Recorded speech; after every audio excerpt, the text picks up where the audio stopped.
Hello students, स्वागत है आपका मेरे चैनल कॉमर्स गुरुजी पर। और आज की वीडियो में हम आपके साथ पढ़ने वाले हैं इंसॉल्वेंसी अकाउंट्स।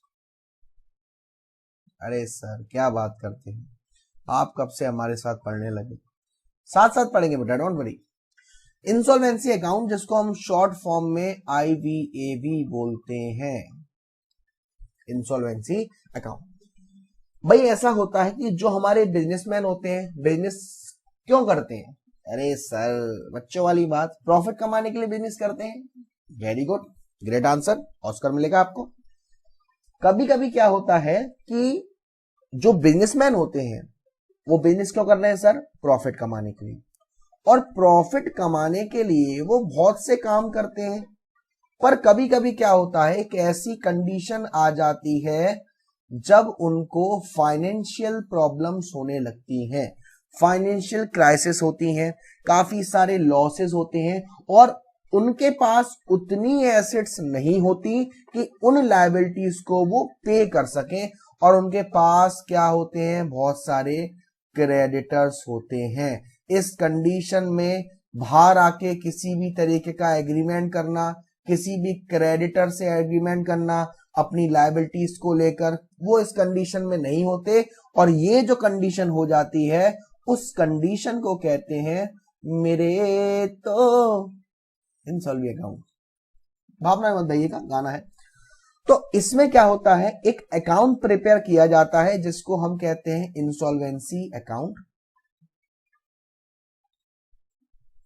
और जो पर्सन अपनी लायबिलिटीज को पे नहीं कर सकता वो कहलाता है इंसॉल्वेंट। क्या कहलाता है? इंसॉल्वेंट। और कौन सा अकाउंट मेंटेन किया जा रहा है सर? Insolvency account. तो ये तो थी मीनिंग और डेफिनेशन।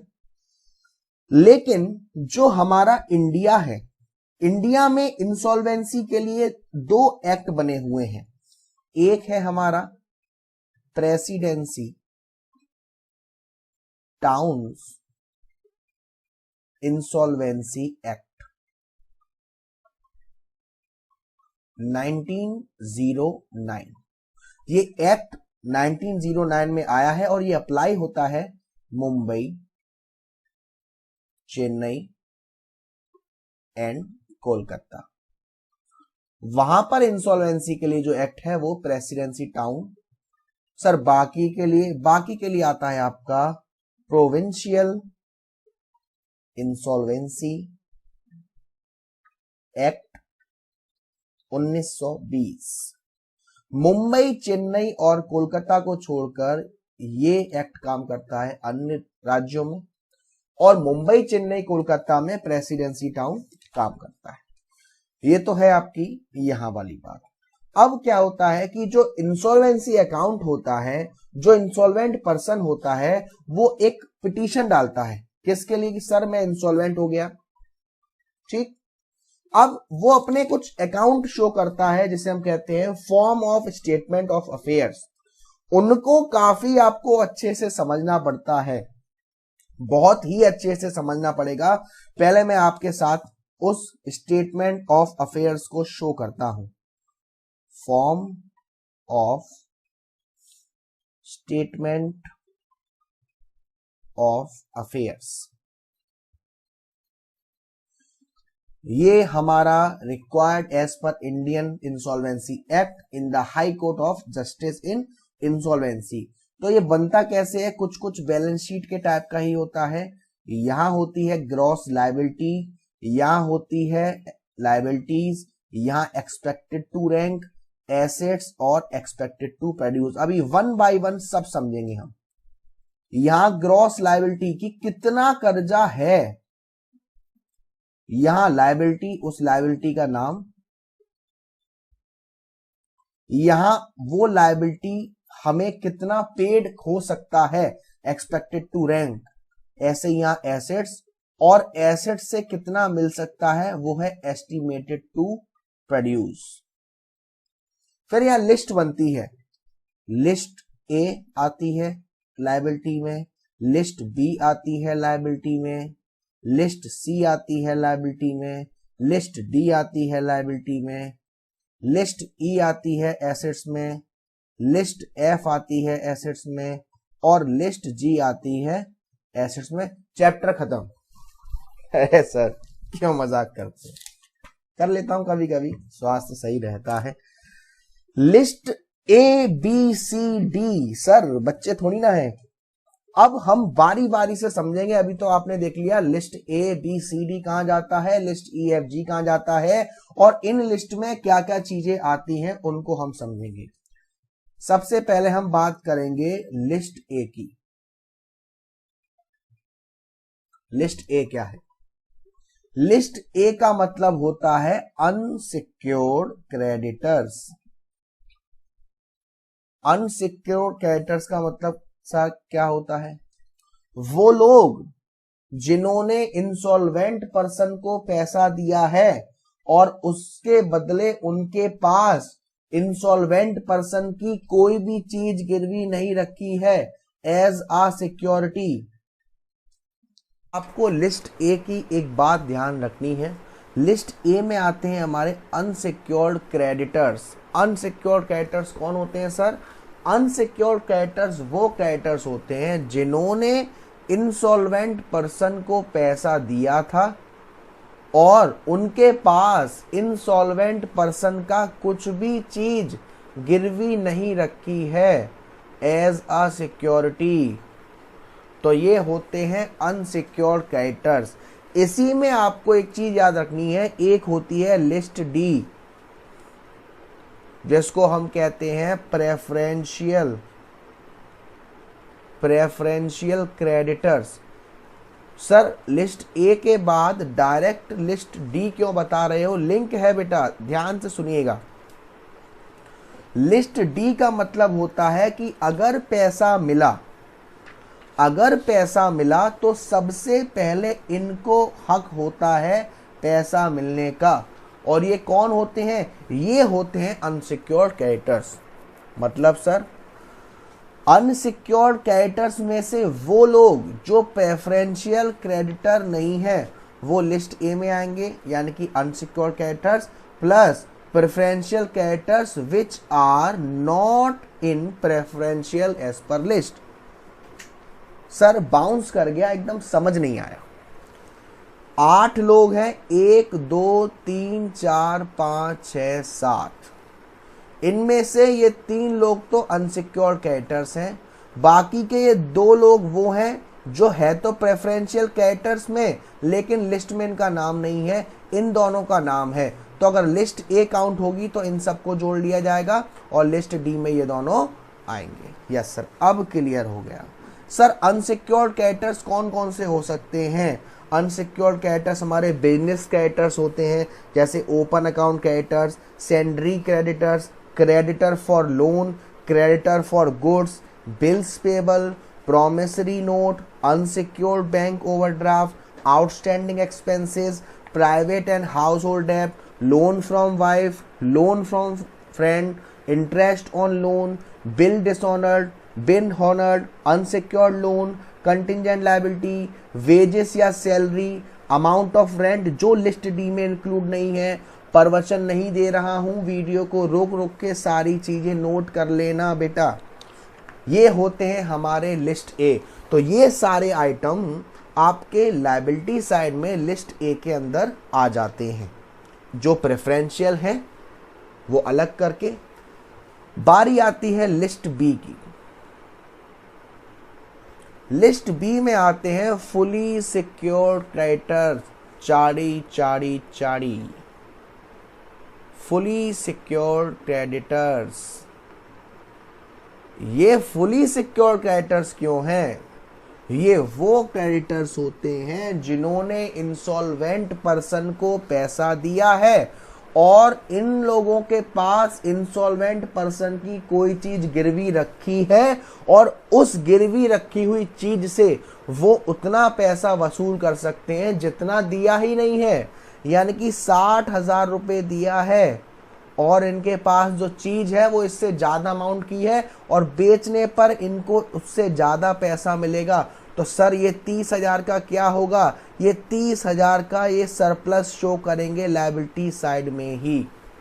फॉर एग्जाम्पल 2 लाख का कर्जा दिया था, जिसके बदले में 2,80,000 का फर्नीचर इनके पास है और बेचने पर 2.5 लाख रुपए आया, तो लिस्ट बी में आएगा 2 लाख और एस्टिमेटेड वैल्यू ऑफ सिक्योरिटी में आएगा 2.5 लाख और 50,000 रुपए नीचे आएंगे एज अ सरप्लस, यानी कि लायबिलिटी के अंदर ही।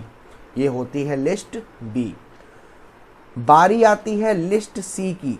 लिस्ट सी में आते हैं हमारे फुली और पार्शली सिक्योर्ड क्रेडिटर्स। मतलब सर,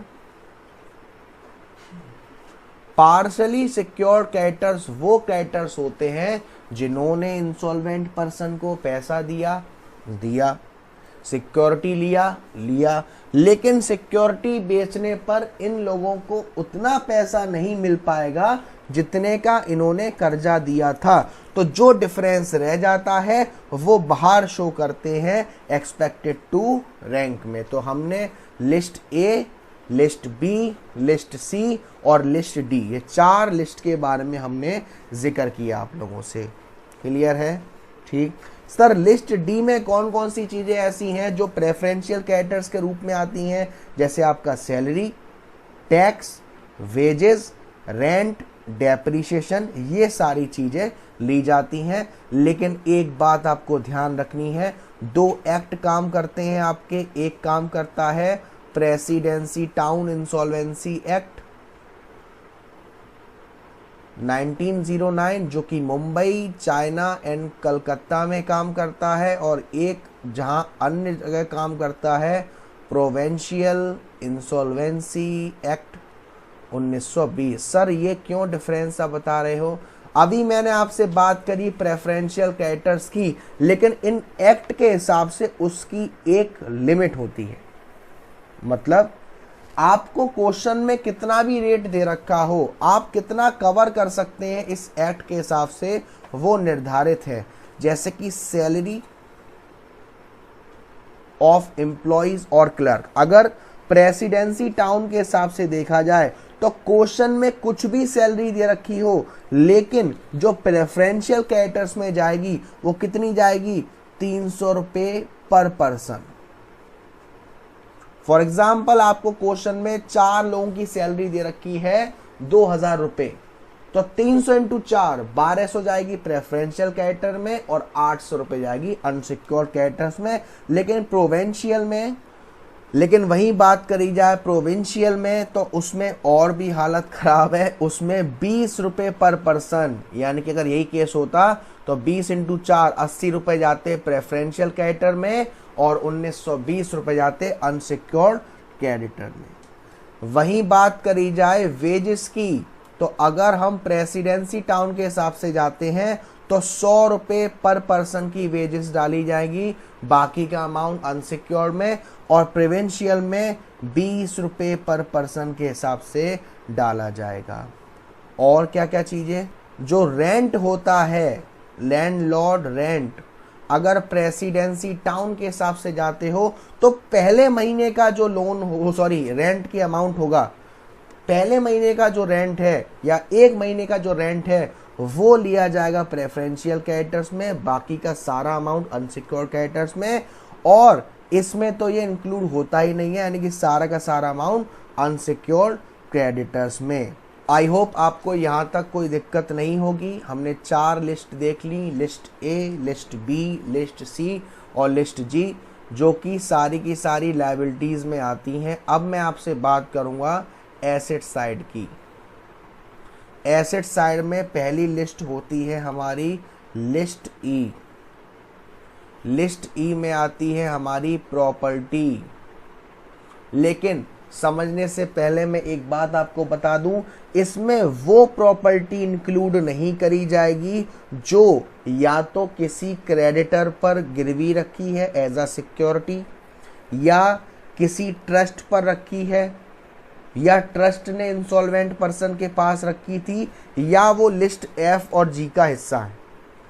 अगर इनमें से कोई कंडीशन नहीं है तब वो लिस्ट ई में आएंगी, जैसे कि machine, building, stock, cash, furniture, personal assets, सारी चीज आएंगी। वो हमारी किस में आती है? लिस्ट ई में। लिस्ट एफ में आते हैं हमारे डेप्टर्स, और डेप्टर्स हमारे तीन तरीके के होते हैं। एक होता है गुड डेप्ट, एक होता है डाउटफुल डेप्ट, और एक होता है हमारा बैड डेप्ट। मतलब सर, आपके पैसा किसी पर्सन के पास था, आपने उसे फ़ोन किया कि भाई मेरे पैसे आप दे दोगे, उसने कहा बिल्कुल यार, टेंशन की क्या बात है, वो तो आपके गुड डेट्स, सारा का सारा पैसा आना। पैसा नहीं आया, आपने फिर फ़ोन किया, भाई साहब वो जो पैसे थे कब दे दोगे, यार मैं एक आध दिन में देखता हूँ, अगर हो जाता है तो डाउट शुरू हो गया, डाउटफुल डेप्ट, और पैसा आया ही नहीं, बैड डेप्ट। ये तीनों लिस्ट एफ में जाते हैं। उसके बाद आता है हमारा लिस्ट जी। लिस्ट जी में हमारे बिल्स रिसीवेबल वगैरह आते हैं, ठीक है ना, बीआर वगैरह आता है, और वो चीज़ जिसका पेमेंट अभी हुआ नहीं है। तो ये तो होती है हमारी क्या, लिस्ट ई एफ जी। अब आती है आपकी लिस्ट एच, जिसे हम कहते हैं डेफिशिएंसी अमाउंट। अब इस डेफिशिएंसी अमाउंट के लिए हम एक डेफिशिएंसी अकाउंट भी प्रिपेयर करते हैं। लेकिन इसमें क्या किया जाता है, इसमें हम जो हमारी लिस्ट ए और सी में अमाउंट था, प्लस प्रेफरेंशियल क्रेडिटर में जो अमाउंट था उसको जोड़ते हैं, और उसमें से लिस्ट ई, लिस्ट एफ, लिस्ट जी और प्लस जो सरप्लस निकला था लिस्ट बी में, उसमें से माइनस करते हैं। जो अमाउंट आपका आता है उसमें से जो अमाउंट पेबल है किसको, प्रेफरेंशियल क्रेडिटर्स को, वो माइनस करते हैं, और जो एसेट्स को बेचकर अमाउंट आया वो माइनस करते हैं। फिर आपका आ जाता है deficiency as per list H. इसको निकालने के लिए एक अकाउंट भी प्रिपेयर होता है, ठीक है ना, क्योंकि ऐसे हो सकता है आपके माइंड से बाउंस कर गया हो, तो मैं आपको बता दूं, डेफिशिएंसी अकाउंट आप बस ध्यान से देखते जाइएगा कि डेबिट साइड में क्या चीज़ आएगी और क्रेडिट साइड में क्या चीज़।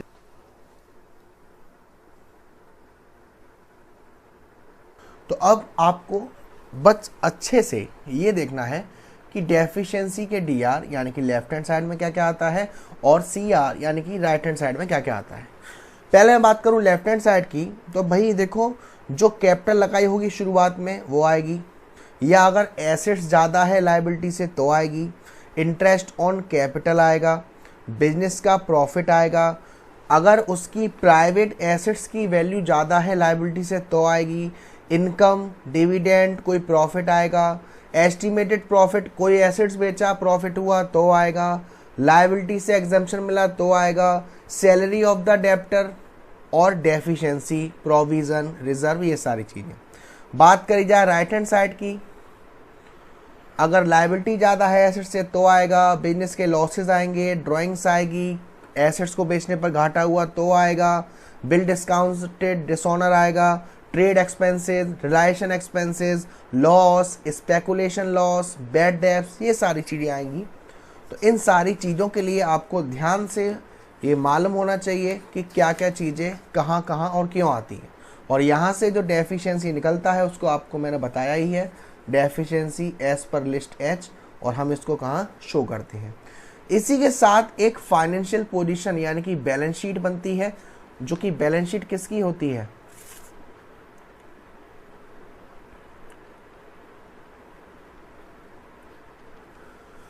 बैलेंस शीट होती है हमारे इंसॉल्वेंट पर्सन की। तो यहाँ उसकी सारी प्राइवेट डेप्ट या लोन और एक्सेस ऑफ लायबिलिटी जो भी होता है, यहाँ उसकी सारी एसेट्स और यहाँ उसकी सारी लायबिलिटी, उसके बाद बैलेंस करते हैं, ठीक है ना। तो ये तीन स्टेटमेंट, तीन अकाउंट आपको बनाने हैं। एक आपका क्या सर, स्टेटमेंट ऑफ अफेयर्स, एक आपका डेफिशिएंसी कह सकते हो, और एक आपका फाइनेंशियल पोजीशन के लिए। फिर एक आ जाता है हमारा फ्रॉडुलेंट प्रेफरेंस। यानी कि अगर कोई पर्सन को मालूम है कि वो इंसॉल्वेंट हो जाएगा या उसके पास पैसा नहीं है, फिर भी वो एसेट्स का ट्रांसफर करता है, लायबिलिटी लेता है, कोई लीगल एक्शन लेता है, तो उसको हम फ्रॉडुलेंट प्रेफरेंस कहते हैं। इस केस में जो ऑफिशियल रिसीवर होता है वो फुली रेस्पॉन्सिबल होता है इसके लिए, और जो भी पेमेंट पर्सनल क्रेडिटर को हुआ है वो लिस्ट ए में शो होगा, और जो भी रिसीव होगा वो लिस्ट ई में होगा। फिर कभी कभी आपको जो डिविडेंड होती है भाई वॉलंटरी ट्रांसफर किया जाता है। कैलकुलेशन ऑफ डिविडेंड का वॉलंटरी ट्रांसफर का मतलब क्या होता है कि जो 2 साल के अंदर जो उसने पिटीशन डाली है उसके 2 साल के अंदर ये होता है, उसमें हमारी जो कैलकुलेशन ऑफ डिविडेंड करी जाती है, जिसका एक बेसिक सा फॉर्मूला होता है received amount is equal to amount available to unsecured creditors upon amount of unsecured creditors, यानी कितना पैसा अवेलेबल है और कितना पैसा हमें पेड करना था। कभी कभी क्या होता है कि जो वाइफ की ज्वेलरी होती है वो मॉर्गेज के रूप में रखी है, सिक्योरिटी के रूप में रखी है या नहीं रखी है। अगर वाइफ की ज्वेलरी वगैरह या और कोई एसेट्स मॉर्गेज के रूप में रखी हुई है तो वो तो आपको मालूम है लिस्ट में जाती है, ठीक है ना। जो हमारे मॉर्गेज वाली लिस्ट होती है, फुली वाली, पार्शल वाली, वहाँ शो होती है। और अगर नहीं रखा है तो जो हमारी प्रॉपर्टी के रूप में ली जाएगी लिस्ट ई में आएगी हमारी स्टेटमेंट ऑफ अफेयर्स में, और जब हम डेफिशिएंसी बनाएंगे तो वहाँ आएगी लेफ्ट हैंड साइड जो वाइफ की ज्वेलरी होती है, एसेट्स होती है, ठीक है ना। सो आपका जो इंसॉल्वेंसी वाला चैप्टर है इंसॉल्वेंसी अकाउंट, उसमें ये सारा इंपॉर्टेंट है। सारी लिस्ट आपको अच्छे से आनी चाहिए, दोनों एक्ट क्या कहते हैं, स्टेटमेंट ऑफ अफेयर्स बनाना आना चाहिए आपको, डेफिशिएंसी अकाउंट बनाना चाहिए आपको, और फाइनेंशियल पोजीशन। फिर भी अगर इस चैप्टर के रिगार्डिंग कोई डाउट हो तो मुझे बताइएगा, मैं आपको बताऊंगा ज़रूर। ये मेरा नंबर है 9690105047, ठीक है ना। चलिए मिलते हैं अगले वीडियो में बहुत जल्द। Thank you so much.